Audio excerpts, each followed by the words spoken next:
I think the F-ring is Saturn's weirdest ring.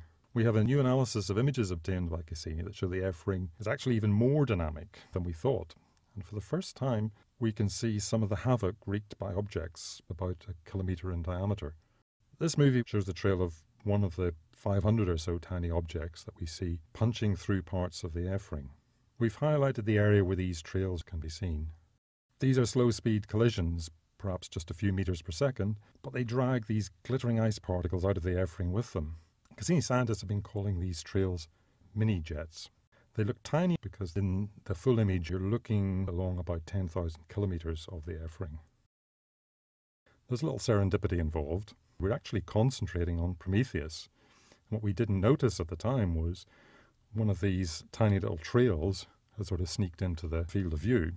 But now we've done things a bit more methodically. We've actually looked at about 20,000 images, and we found lots of these little guys, and some of them we just caught in the act. So far we've seen about 500 of these objects in the Cassini images. Some of them may even be the same object.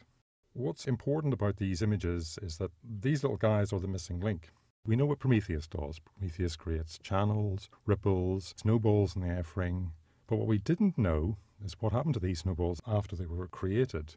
We know also that Prometheus can probably destroy some of these things, just like it can create them, can also change their orbits. But now we've got evidence that some of the little guys actually survive, and they go on to punch through the F-ring on their own.